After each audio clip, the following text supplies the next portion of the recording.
Good morning, Madam Chair, members of the Commission. I have to commend you, Madam Chair. You're the first public official who has ever pronounced my name correctly, so thank you for that. I did include a letter in your packet, but I think it may have gotten into item number 2. I do believe you received it, but it is a letter from the Paso Robles Wine Country Alliance. I have extra copies, but I did see it in your binder under item 2. I hope I'm not eating up my time. And I am. So I will get started.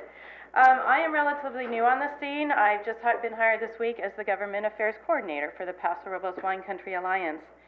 And I have an advantage and disadvantage being new on the scene. I don't have the history that the people in the room have, but I have been able to take a look at the ordinance with fresh eyes. And in doing so, my question was, where are we now and where have we been? And evaluating the existing ordinances, the existing temporary events ordinance and the winery ordinance, I recognize that in fact there is a link between the two ordinances currently. The the winery ordinance specifically requires that wineries and special events at wineries are subject to the standards held in the temporary events ordinance. So any changes to that will affect wineries, and changes are enumerated in your proposal under item section Roman numeral 10 at some length. So I brought this to the attention of our alliance, and we are concerned. This is another example of those unintended consequences that we have been saying all along we're concerned with. I do appreciate your staff, Ms. Knoll, specifying or clarifying that this won't affect approved events at wineries, but that does mean it will affect future events at wineries if someone were to pursue that endeavor. I also wanted to point out that although it is a minor CUP process currently and there is some expense involved, it runs with the land, so it will last through time rather than having be subject to an annual renewal. Our concern is that this ordinance puts agriculture in a box, whereas currently it's on a case-by-case basis.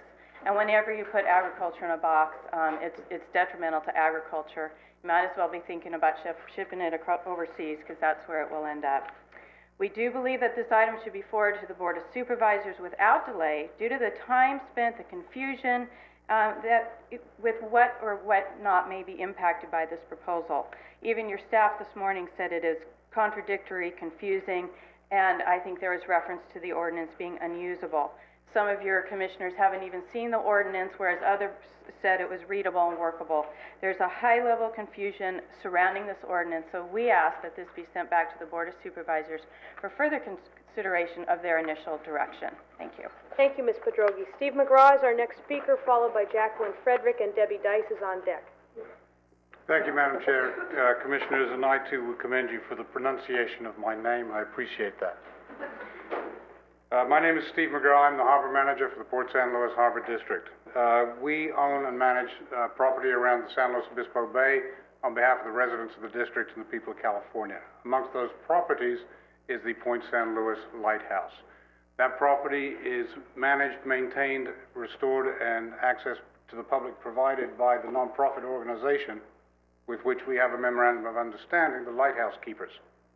As such, we find ourselves in the unusual situation of both being property owner and public beneficiary of the activities of a nonprofit. As such, we're not sure quite where we fit into the ordinance as written, and find ourselves both under the section on page 2 that applies to public benefit and education, but also possibly to page 10, the page 8, the commercial. And as such, we feel that the ordinance as written is, as stated before by others, unclear, needs work. We look forward to being able to bring the lighthouse to the public. We can't do it under this ordinance. The standard section on page 10 of the ordinance allows for no exemptions.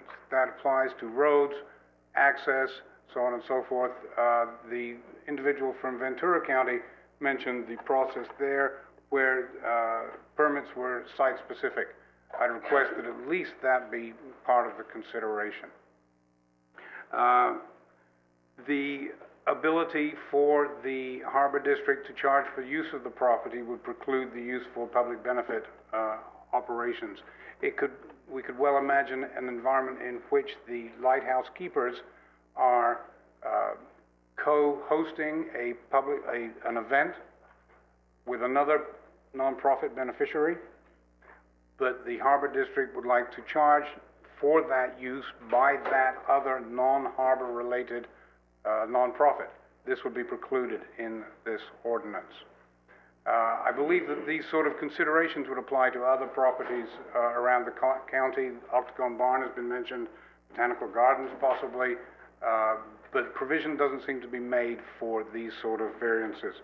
In closing, I would like to say that it has been mentioned that this ordinance does not apply to everybody, and I would say that as the owner and manager of a historic property, and whether or not you own and manage agricultural lands, whether this ordinance destroys the viability of ag or preserves it, everybody in the county will be affected.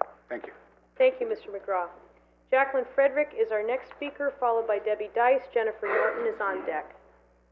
Thank you very much. My name is Jacqueline Frederick. I live and work in Nipomo. And honorable commissioners, I most respectfully yet ardently oppose the proposed ordinance exclusion on special events on ag-zoned property. This proposed exclusion is inconsistent with the promotion of our rural and agricultural community, agritourism, and the many local businesses that are used for special events. Especially in these difficult economic times, all should be done to promote and stimulate the local economy, not create unnecessary laws that hinder economic opportunities and hurt local businesses. One of the greatest assets of this county is the rural agricultural environment that everyone enjoys. Agritourism should be promoted as a green business that brings tourists to our community and exposes and educates people from urban areas about our agricultural landscapes and the source of food production. People simply visiting a farm or ranch while attending a special event gain an appreciation and insight for the family farm and become loyal purchasers of locally grown produce. UC Davis, along with other University of California researchers, conducted a study concluded in June of 2009, and I have a copy of their presentation in which they define agritourism as any income-generating activity conducted on a working farm or ranch for the enjoyment and education of visitors. My husband Gary and I have been farming citrus and avocado in Nipomo for 20 years. Our outside professional employment supports the farming business, and it will become increasingly necessary to do so as foreign imports have dramatically and adversely impacted our ability to earn enough money to simply pay the farming expenses. For family farming to continue to exist, farmers will need to diversify and look for creative ways to increase revenue. Only a relative few will have the ability to host weddings or special events, and they should not be precluded from using their properties in such a positive way. I can't imagine a more beautiful way to introduce people to our community than through a wedding. San Luis Obispo should do everything possible to promote and expand agritourism opportunities, and I join the many voices that you have heard here today to ask that this go back to the Board of Supervisors for clarification on what they meant when they said, please draft an ordinance that will simplify the process to allow special events on ag properties. Thank you. Thank you, Ms. Frederick.